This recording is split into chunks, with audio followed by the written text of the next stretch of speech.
जैसे ही आप स्कूटी लेने में फाइनल करते हैं तो एक दिमाग में रहता है कि 125 सीसी लिए जाए, पावरफुल भी है और माइलेज भी ठीक ठाक सही तौर से मिल जाता है। तो बहुत सारी चीज़ें दिमाग में फिर आने लगती है। जैसे पहला ख्याल आता है कि जुपिटर 125 ले लिया जाए, फिर लगता है नहीं यार, सुजुकी का तो एक्सेस 125 सबसे गजब चीज़ है। फिर कुछ लोगों का मन में ख्याल आता है कि नहीं यार, 125 सीसी अब जैसे दिमाग में डाल रहे हैं तो एक बार क्या करते हैं, थोड़ा सा सही सेगमेंट ऊपर वाला बर्गमैन स्ट्रीट भी देख लेते हैं। तो इस पूरे वीडियो में मैं आपको थ्रू आउट तौर पे ऑन रोड प्राइस के साथ ही साथ डिज़ाइनिंग मॉडल से लेकर क्या क्या प्रॉब्लम्स है, क्या क्या बेनिफिट्स हैं और क्या क्या चीज़ों के तौर पे ये बेहतर साबित होती है वो दिखाने वाला हूँ। तो शुरू करते हैं सबसे पहले एक्सेस 125। सो एक क्विक ग्लेंस में मैं अभी एक्सेस 125 आपके लिए लेकर आया हूँ। बहुत ही पॉपुलर है, ठीक ठाक 10 nm के टॉप के साथ एक सफिशेंट GPS का पावर देता है। क्या ये बेहतर है कि नहीं एक बार समझते हैं। वाइट कलर पे कुछ इस प्रकार के सामने क्रोम टच इनपुट मिल जाते हैं। ये हेडलैम्प का सेटअप, नीचे सुजुकी यहाँ लिखा हुआ है क्रोम में, यहाँ नंबर प्लेट लगेगा। और ये जो इंडिकेटर का सेटअप है, जिसमें एक थोड़ा सा दुख की बात यह है कि जो इंडिकेटर है वो इसमें सिंपल सा बल्ब पैटर्न में मिल जाता है। वहीं पर जैसे मैं गाड़ी को अगर चालू करूँ तो चालू करने पर फलमी को थोड़ा सा हटा के दिखाया जाए तो इस प्रकार के गजब डिस्प्ले मिल जाता है, विच इज़ गुड। और फ्लिकर इसलिए हो रहा है क्योंकि 60 FPS पे मैं शूट कर रहा हूँ। सीट कुशनिंग भी काफ़ी ठीक ठाक है। यहाँ पर कंट्रोलिंग ऑन ऑफ और ये आपको पास यहाँ पर मिलते हैं। और इसमें थोड़ा नीचे जाएंगे तो इंडिकेटर का सेटअप, ग्रिपिंग भी ठीक ठाक। और सामने जैसे आप गाड़ी चलाएंगे तो वो कुछ इस पर्सपेक्टिव में नीचे पैर रखने की जगह और सफिशेंट एक सिलेंडर रखने की जगह मिल जाती है। और मैं 9 नंबर का जूता पहना हूँ बाद। उसके बाद पीछे यहाँ पर एक्सेस 125 लिखा हुआ विच इज़ गुड। और राइट कनेक्ट एडिशन अब आपको इसमें मिल जाती है, जिसमें आप मोबाइल के थ्रू इसे कनेक्ट कर सकते हैं। और क्विक लेंस पे ये अच्छा ग्रैब मिल जाता है, जो पीछे बैटिंग होने के लिए सफिशेंट है। और वहीं पर अगर मैं फुटरेस्ट के बारे में बात करूं तो फुटरेस्ट सामने भी अगर बैठें तो इत्मीनान से इतना वो बड़ा स्पेस देता है कि वो प्रॉब्लम नहीं पड़ेगा। वहीं पर ये मेरे सिटी में जा रही है 1,10,000। So this is a quick glens और बाकी पूरा डिटेल में बताऊँगा बाद। तो इस ढलते सूरज के साथ आज मैं आपके लिए लेके आया हूँ बर्गमैन स्ट्रीट EX जो वर्ड है, क्यों ये स्पेशल है।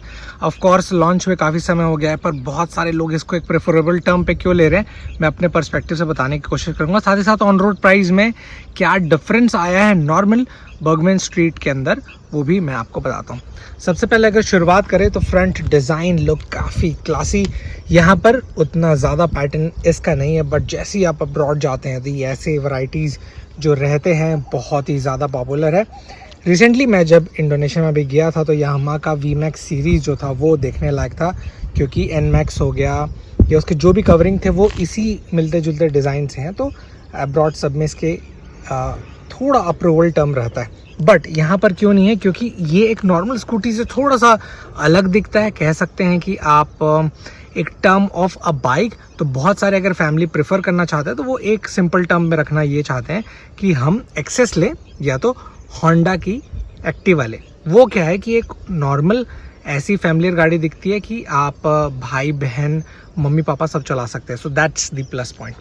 यहाँ पर ये जो है थोड़ा सा ग्रेश पैटर्न में है, ये ब्लैक है, ये आप देख रहे हैं क्रोम टच में है। हेडलैम्प का सेटअप काफ़ी ज़्यादा अमेजिंग है। नेक्स्ट वीडियो में जब मैं पूरी तरीके से इसका नाइट रिव्यू करूँगा तो दिखा दूंगा। लाइट लुक्स वेरी क्लासी, क्योंकि इसमें आपको फुल LED वाइट हेडलैम्प के सेटअप मिल जाते हैं। उसके अलावा ये वाला पोर्शन थोड़ा सा शाबी है, मुझे ऐसा लगता था कि शायद इसे ब्लैक देना चाहिए था, पर ओवरऑल ये पैटर्न भी अच्छा है, क्योंकि ऊपर बहुत सारी चीज़ें इसमें रखा जाएंगी जैसे मैटिंग, तो वो चीज़ कवर होके वो शांत हो जाएगा। सीट को आप देख सकते हैं 2 कवरिंग पे ये विभाजित है। ये ब्लैक है, ये थोड़ा सा कह लीजिए लेदर कलर है, और ये same black. Burgman street EX लिखा हुआ है और सुजुकी इको परफॉर्मेंस अल्फा यहाँ पर आप देख सकते हैं। पीछे के बैकलाइट के सेटअप के बारे में देखें तो ये कुछ इस प्रकार के बैकलाइट है, very good, but the exhaust look really amazing. एक प्रॉपर हैवी बाइक सेगमेंट में भी ऐसे क्लासी एग्जॉस्ट नहीं देते हैं। That's the best part of this vehicle. इसके अलावा जो मेजर डिफरेंस है वो ये कि अब आपको पीछे 100/80 12 इंच के कुछ इस प्रकार के अलॉय व्हील के सेटअप है, एंड द सेम थिंग आपको सामने भी मिल जाता है। वहीं पर ये वाला लुक थोड़ा सा एक यूनिक पैटर्न है, हैंडलिंग में भी कंफर्टेबल होता है। और वहीं पर अगर मैं बैठूं तो चलाते समय गाड़ी कुछ कैसे दिखेगी, तो वो कुछ ऐसे दिखेगी। अब एक बार चाबी को मैं चलाऊं तो यहाँ पर डिस्प्ले आपको काफ़ी इंटरेस्टिंग मिलता है। हालांकि उतना ज़्यादा परफॉर्मेंस बेस्ट नहीं है, बट जितना भी है इट्स वेरी गुड इनफ। इसके अलावा जैसे मैं स्टैंड हटाता हूँ और हल्का सा मैं इसको क्रैंक दूँ तो ये जो अभी आप देखें silent start, that's the new की, और इसमें आइडल स्टार्ट स्टॉप भी अब आ जाता है। तो इन सब चीज़ों को मिला के it give a total calculation of a good input. अब आप पूछेंगे कि इस कंफर्ट के साथ इस लेग स्पेस जो यहाँ पर मैं रखा हूँ, देखिए कंफर्टेबल लेग पा रहा हूँ। अब मैं 5 फुट 10 इंच हूँ, फिर भी यहाँ इतना जगह बच जा रहा है और सामान रखने के लिए भी ठीक ठाक इनपुट है। तो इतना अपग्रेडेशन, कीमत क्या है, अब मेन चीज़ पे आते हैं। तो बर्गमैन स्ट्रीट EX मेरे सिटी पे जा रही है 1,39,000। डेफिनेटली आपके सिटी पे तो थोड़ा बहुत वेरी करेगा, बट इस कीमतों पर ये व्हीकल आपको कितनी बेहतर लगी, please let me know in the comment section.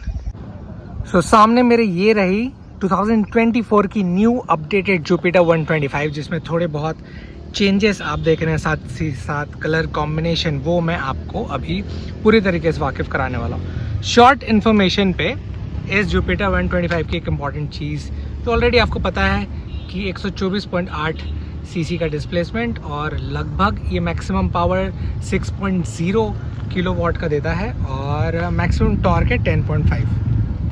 इसके अलावा जो मेन चेंजेस है अभी मैं उसको एक बार आपको टैली करवाने वाला हूँ। सबसे पहले पीछे आप देख रहे होंगे तो जुपिटर 125 लिखा हुआ है, जिसमें 125 इस कलर पे रेड फॉर्म पे मिलता है। रेड ये छोटी मोटी बारीकी मैं आपको बताता हूँ, ये मैरून कलर है पर ये थोड़ा सा रेडिश फॉर्म है, मैरून में नहीं किया है क्योंकि उसने हाईलाइट बनाना था। पीछे का बैक लैम्प्स कुछ इस प्रकार के सेटअप के साथ आ जाता है, which is quite good.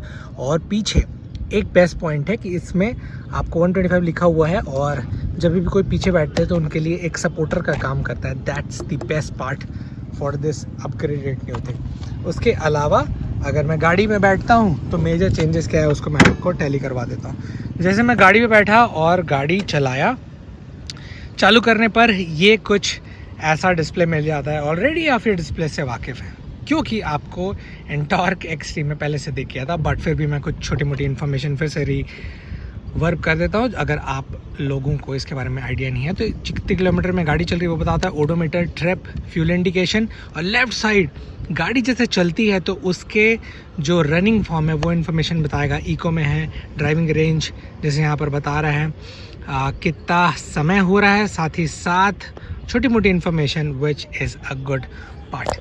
Left side कुछ अपर डिपर और हॉर्न सुनाई देता है कुछ इस प्रकार से, और चालू होती है यहाँ से। उसके बाद थोड़ा बहुत कंट्रोल और हैज़ार्ड लाइट की भी सुविधा इसमें दी हुई है। इसके अलावा अगर मैं फुट कंफर्ट के बारे में बात करूँ तो मैं सफिशेंट 9 नंबर के जूते पहनता हूँ और मेरी हाइट 5 फुट 10 इंच है, जिसमें इतना कुछ गैप बच जा रहा है, जिसको रखने के बाद एक सफिशेंट मैं इत्मीनान से बहुत सारी चीज़ें रख सकता हूँ। और बहुत सारे लोगों का अगर सवाल था तो TVS में of course cylinder any how आप इनपुट रख सकते हैं। उसके अलावा ये छोटी मोटी इन्फॉर्मेशन में एक भी चीज़ बता दूं कि जैसे स्टैंड मैंने ऊपर किया तो वो उसका अलार्म बजना चालू हो गया था कि स्टैंड लगा हुआ है। इसके अलावा नीचे सपोर्ट पे ये मिलता है, बट अभी ऊपर और कवरिंग लग जाती है तो वो थोड़ा सा और मजबूत हो जाता है। Fuel input E20 of course, जितने लोग को वाकिफ़ हैं इन्फॉर्मेशन फिर से एक बार बता दो, एथेनॉल 20 इनपुट के साथ अब जितनी भी गाड़ियाँ आ रही हैं वो तो आ ही रही हैं। और अगर आपको इसको खोलना है तो इत्मीनान से आप पेट्रोल इनपुट इसमें कर सकते हैं। उसके अलावा पुश लॉक वगैरह सबकी भी इन्फॉर्मेशन दी है। वहीं पर जैसे यहाँ पर मैं दिखाऊँ, फ्रंट में TVS का क्रोम इनपुट मिल जाता है। सामने यहाँ हेडलैम्प्स का सेटअप है जिसको 2 भाग में डिवाइड किया गया है, एंड द LED टेक छोटे मोटे इन्फॉर्मेशन जैसे ऊपर देख रहे हैं वो इसमें मिल जाता है, which is very good part. इसके अलावा यहाँ पर आपको लॉक ऑप्शन भी मिल जाता है। नीचे से जाएंगे तो बल्ब बोरिंग मिलते हैं, बट ठीक है यार, ये लोग अपडेट नहीं करते तो कोई बात नहीं। पर हाँ, एक बेस्ट पार्ट है कि DRL फॉर्म जुपिटर पे दिया जाता है जो कि थोड़ा सा यूनिक लगता है।